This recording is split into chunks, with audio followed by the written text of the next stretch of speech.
Hey there, my friends. Thank you for joining me for this edition of Racers Rippin' Reports. So today I'm going to go into two articles specifically. One is the market report. Now, I decided to continue going on with the 1996 theme. And the reason why I'm doing that from this particular sports card magazine, I will go over many more magazines in the future, but the reason why I'm going over this one is because 96, with the All-Star game coming up, taking place in Philadelphia. It's the first time in 30 years since it took place in Philly. And 96 makes the 30th year anniversary. So I figured, yeah, why not? So we're going to go into it. And also, I'm going to go ahead and rip some retro. So I haven't done this in a while. But yeah, I've got some 89 Fleer and Series 1, 91 Donruss, and Series 2, 91 Donruss. And it's kind of interesting with the Donruss because the second article that we're going to go over is, and I don't know if I mentioned the first article. The first article essentially is the market report from September of 1996. I thought it would be interesting to kind of go over and see what's hot as of that particular time, what's in the market. And the second is a report on Donruss. Essentially, Donruss, what could have been. So I thought that would be interesting, but first things first, thank you all very much for taking the time to watch. I appreciate everybody's support. Can't thank you guys enough for everything you guys do in the community. You're all awesome. So with that being said, I guess we'll tear into an 89 Fleer first. And you know what? I'm going to put up a stand. Chances are we'll at least get a Hall of Famer or somebody that I am a fan of. Of course, we're going for the Ripken full-face card, but many, many more. There's so many rookies in here, from Griffey to Johnson. You guys know. All right, so let us see what we can see here. So we've got the Royals sticker.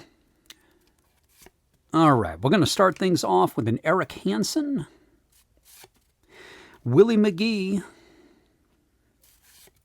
Rick Cerrone, Jack McDowell, Norm Charlton, Johnny Perez, Henry Cotto, Kelly Downs, Ted Power, Mike Sharperson, Randy Myers, Terry Poole, Bob Welch, Glenn Hubbard, and Willie Randolph. Awesome player there for the Yankees. So not a home run pack, but still a lot of fun. Go ahead and open Donruss Series 1. Going for the Elites. The Nolan Ryan Legend card, which, those cards are extremely rare, but you just never know. And it's a fun rip. And there are some, obviously, Hall of Famers and etc. that you can get from these cards. All right, so we've got Pat Borders to start things off here. Scott Garrelts. Jeff Hewson. Joe Carter. Awesome player. Ron Gant on the Diamond King. It's a great Diamond King. On the video I did yesterday, was it yesterday? I think it was yesterday. Fred McGriff in one of the highlight reels has him and Ron Gant running back to the dugout.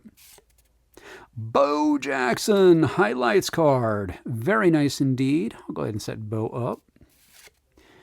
Henry Cotto. What is Bo? 4 consecutive home runs. Tom Pagnozzi. Oscar Azokar. Man, when Bo was in his prime, he just amazing. Bobby Bonilla. Another great player. Shane Mack. Darren Dalton. Great catcher. Bill Spears. Kevin Elster. Terry Schumpert, and Puzzle Piece, Willie Stargell Puzzle Piece. All right, so let's go ahead and tear into a Series 2. And the main card I'm going for here is the Ryne Sandberg autograph. You know, I don't know what the actual chances are of getting this. And honestly, I knew going into it before I bought these cards, which they weren't real expensive at all. But, yeah, that the likelihood of pulling one was next to impossible. It's still fun, though. It's still fun. Okay, so who do we have to start things off on the S2? We've got Francisco Oliveras, Ron Darling, Frank Thomas, Hall of Fame goodness there, the big hurt. Go ahead and set him up.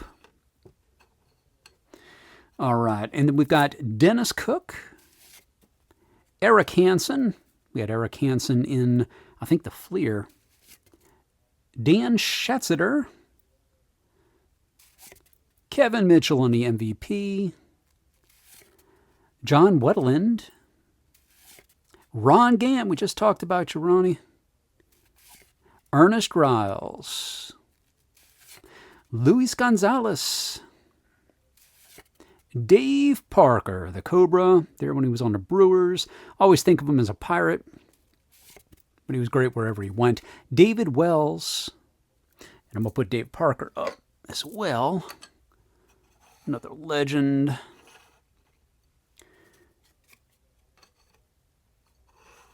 That's a great shot of Dave Parker, too. All right. David Wells. Greg Vaughn. He was great to watch, especially early in his career. Mike Scott. I read an interesting article about him recently. They were kind of giving him a little shade on this old article that I came across. All right, so that's it. So with that being said, we'll get into the first article. And the first article, again, goes into what was hot in the market for the month of September in 1996. I have my great little bookmarks there, the card savers. Okay, so let's see if I can just set this up like that. So, Sports Cards, Baseball, September 96, Market Report. Alomar's run at 400 and Belle's home run barrage renews interest in their top cards.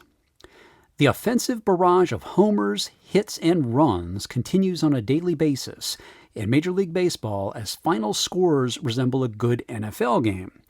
But while baseball purists cringe at the thought of runs scoring at an average of 2 per inning, modern baseball fans love the excitement of monstrous home runs and big offensive explosions. Card collectors can be included in that final group, as big offensive numbers translate into more interest in the top cards of those players providing the punch.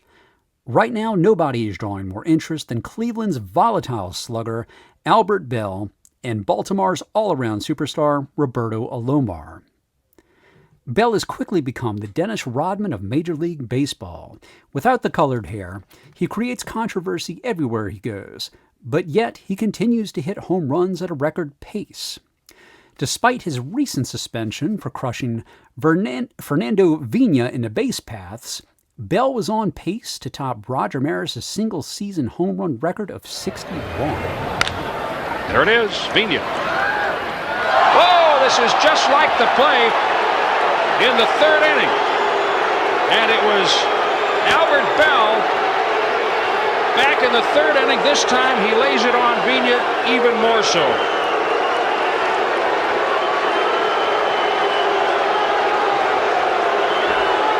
Now, the umpire could say that Belle disrupts the double play here. Well, this isn't a dirty play. Watch Albert Belle. Does he pull his arms out?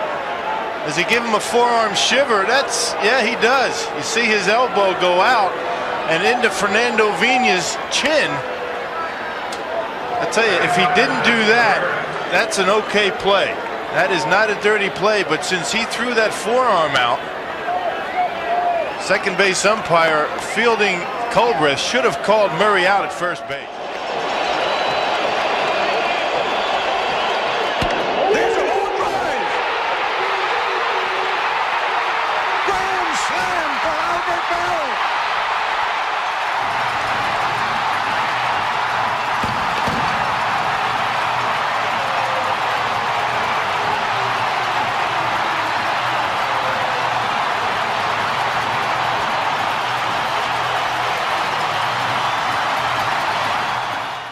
As a result, all of his cards are on the rise, and I won't read the exact values, but led by his 1990 Leaf, I'll just say up $3 this month to $25, 93 Topps Finest Refractor. I said I wasn't going to do this, but this does intrigue me.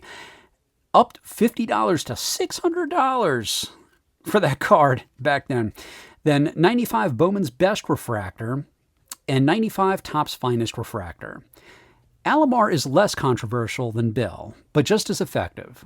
The switch-hitting second baseman was flirting with 400 as of press time, and even the respected Tony Gwynn admits that Alomar is the best candidate to be the first player to top 400 since Ted Williams in 1941. Which is so ironic. I shared this story before, but when I saw Ted Williams in person back in the day at a random card show that I went to, a card that I bought while I was watching him speak was an 88 Donruss Roberto Alomar rookie card. This strange Roberto Alomar Ted Williams connection, I have no idea how it happened, but here we go yet again. Anyways, I digress, my friends. I apologize, but that just caught me off guard. Okay. So, he's doing everything the Orioles expected when they signed him to a 3-year, $18 million contract, and he's finally getting recognition as one of the game's best all-around players. Up against Shuey, a ground ball to the right side. Stop, throws first in, beautiful play. Roberto Alomar with a sensational play to end the ball game. Wow, just terrific defense. Stay with us, we're coming back. The Indians win. Doesn't even flinch on it, and they're trying to trick it. And a drive hit to right field. Sierra going back, looking up, and this game is tied. Roberto Alomar, with his second home run in as many days, has tied the game.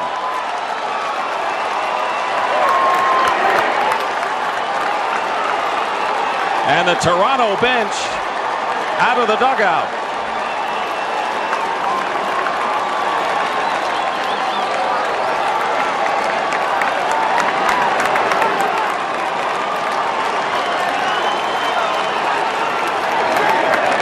6-6. Into some values here. All of Alomar's cards are on the rise right now, led by his 1988 Score Traded, 1995 Donruss Press Proofs, 95 Bowman's Best Refractor, 93 Topps Finest Refractor, which was valued upwards of $450 back then, and 95 Topps Finest Refractor, and 95 Upper Deck SP Hollowview Red. Belle and Alomar lead the way this month, but they're not alone. Activity is also increasing on cards of Mo Vaughn, Frank Thomas, Mike Piazza, Jeff Bagwell, and Sammy Sosa. So keep the numbers rolling because fans and collectors are enjoying the ride. Yeah, and there's other information here, but for the sake of time, we're going to go ahead, I'm going to do a little more ripping. And then we're going to get to the other article, which I found fascinating because it gives some insight to, well, what can happen in the hobby and what did happen kind of post what was known or is still known as the junk wax era. I call it my wax era. And something else we're going to touch on too, if I have time. I thought this would be fun. Some pre-1980 baseball top 10 cards and their values at the time. So we'll get into that if we have time. But let's do some more ripping. Let's see, Bo, sit you back up there, my friend. All right. So let's go back to the 89 Fleer.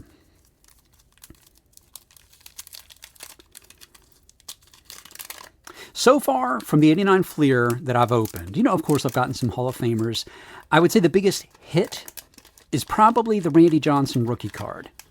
So it hasn't been a monstrous box of hits so far, but I still have probably a little more than half the box to go, I'm guessing. All right, National League, we got the Pirates there.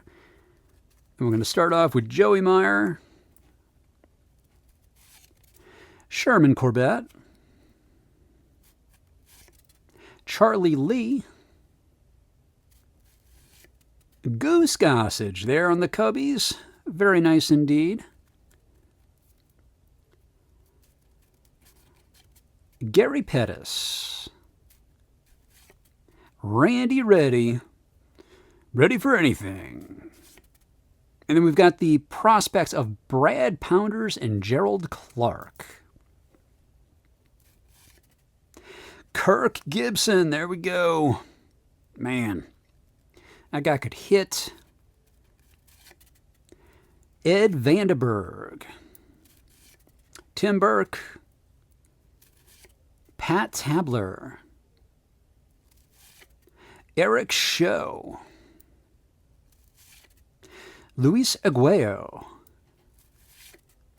And Louis Meadows. Oh, one more. Bob Boone. Let's not forget Bob Boone. And the Boone family, the Boone legacy, which, depending upon what position they played, some don't speak very highly of the manager in place right now for New York, but it depends on, you know, everybody has their own opinion, of course. All right, so we're back to Series 1 Donruss, and we're going to kick things off with Yvonne Hayes, Jamie Navarro, Daryl Boston.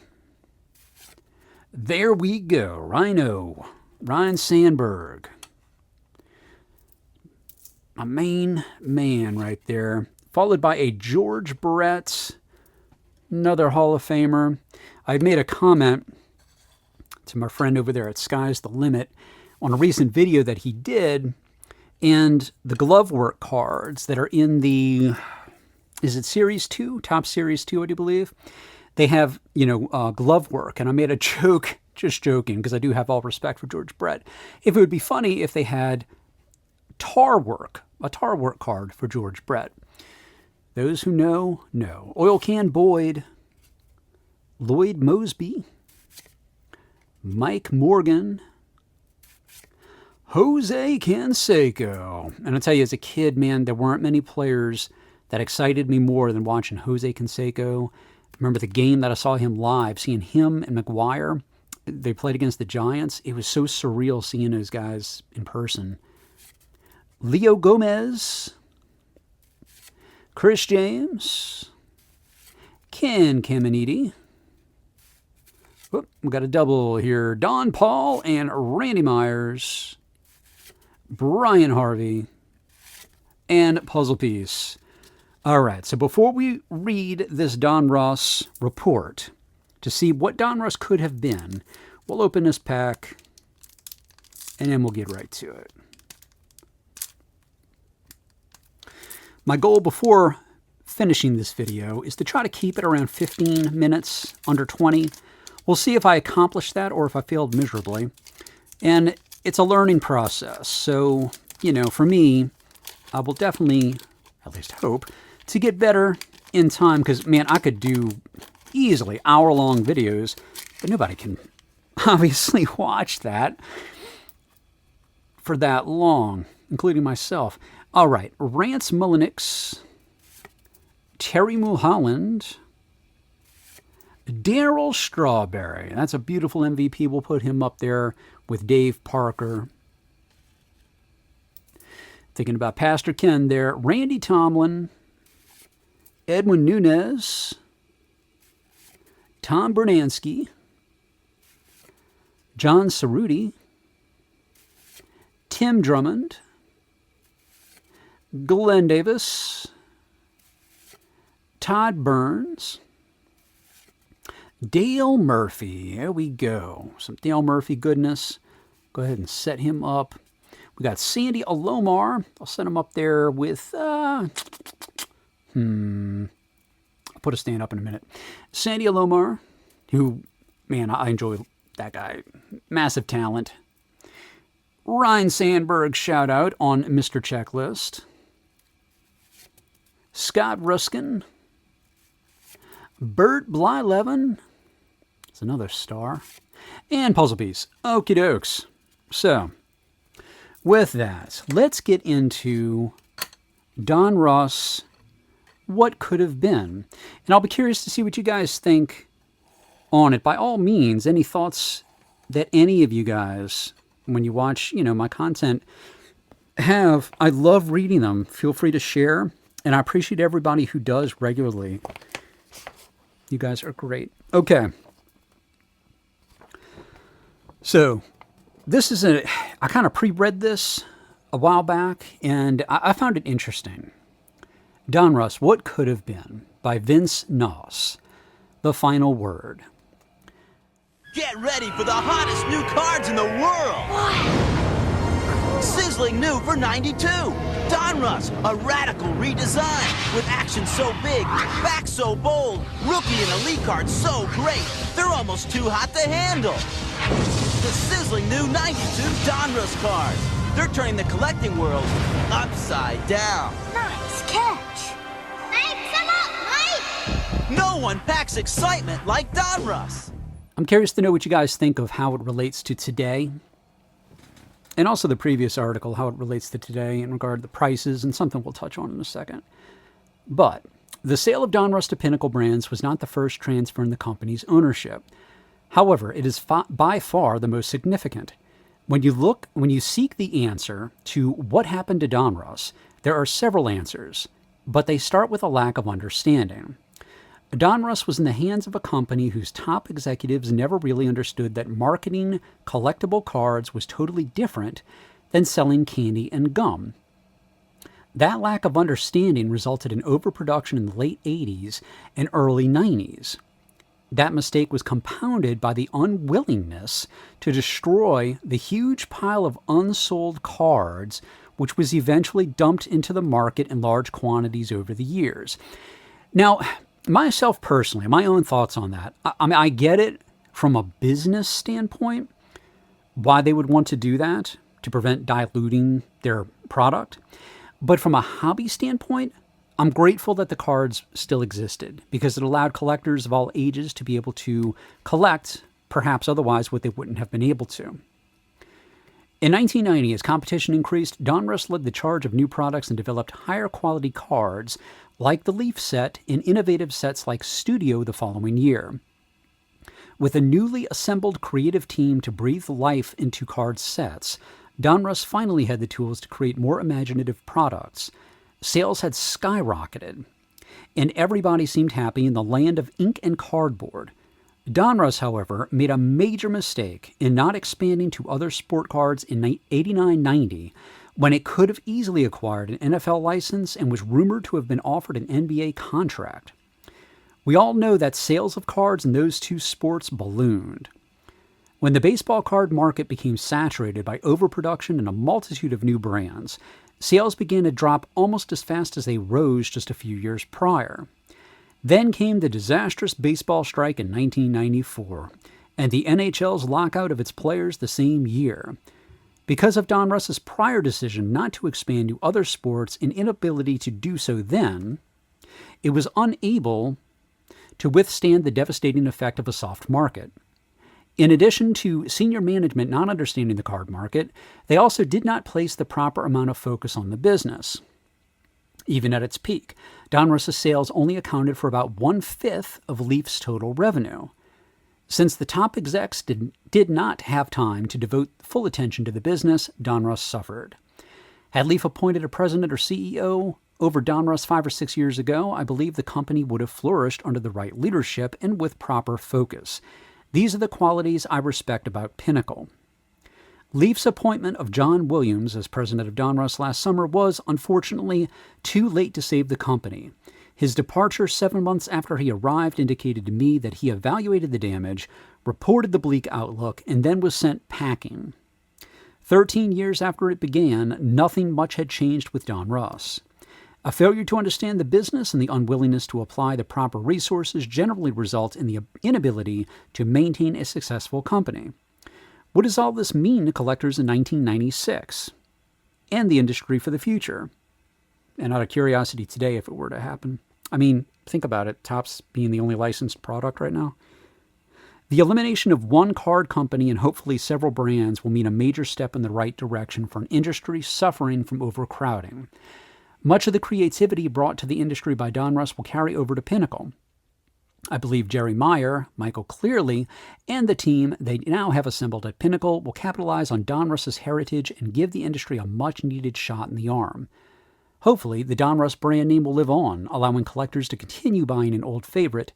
Too many good people have poured themselves into the products over the years to see it fade away. Donruss failed to weather the storm, but one thing I'm certain of, it was not for lack of quality or innovative products. There are many unsung heroes to thank for that. My 5+ years at Donruss were dotted with frustration, knowing in my heart we could have been the industry leader with proper management. But overall, it was a very rewarding time in my life. After leaving Donruss to consult in the industry for a year, it was refreshing to step back and evaluate the market. I believe the best thing for the card industry as a whole would be for every licensor to limit the number of brands each company is permitted to release. Think about that for a moment. While licensors, card manufacturers, and dealers all want to maximize profits, a more realistic view of the market is essential.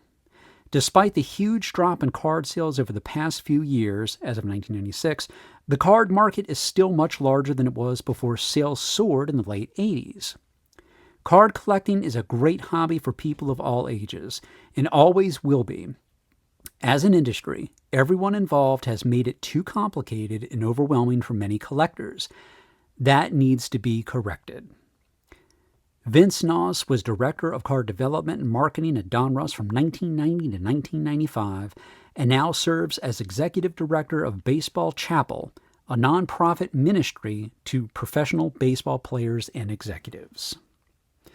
So I just thought that article was very interesting. And, with all of the brands that came out and have come out, everybody has their favorite. But I have to agree with him on several of the points that he made. So last but not least, guys, and I'm going to close things up. We have, I think, maybe a few minutes, perhaps, before I go over my limit. I think I may have surpassed, in fact, I know I surpassed the 15-minute mark. So I might have to work on that. But last thing I want to leave you guys with here. So pre-1980 baseball, top 10. I thought this was interesting. And you got number 1, the 1952 Topps Mickey Mantle. It says here, this is the premier card of one of the game's greatest players and remains number 1 for the 11th straight month, with no other challengers in sight. Not every collector can afford its lofty price tag of $17,250 in near mint and $30,000 to $35,000 in mint, but in any condition, this card is the one to get for every serious baseball card collector. I mean, I've got 10 of those. They're all PS 10s, so no big deal. But, I can understand for those that don't have those. Or don't have one, Then number 2, I won't go over everything there, but you got Mickey Mantle in the 53 Topps, card number 82. Then Roberto Clemente on the 66 Topps, number 300. Ted Williams at number 4 on the 1954 Bowman, number 66A. And that is interesting. I will say contractual problems caused the pulling of this card from the set, creating one of the most sought-after scarcities of the post-war era. Today, as of 96, this card lists for $4,250. Then we've got Sandy Koufax, 1956. Hank Aaron, 55. Eddie Matthews, 1952 Topps. And I've got the Hank Aaron right there, except that's not the original. Then Jim Bunning, 1957 Topps. Nolan Ryan on 1970. What does it say about him? Ryan appeared on his first Topps card, 1968, number 177, with Jerry Koosman.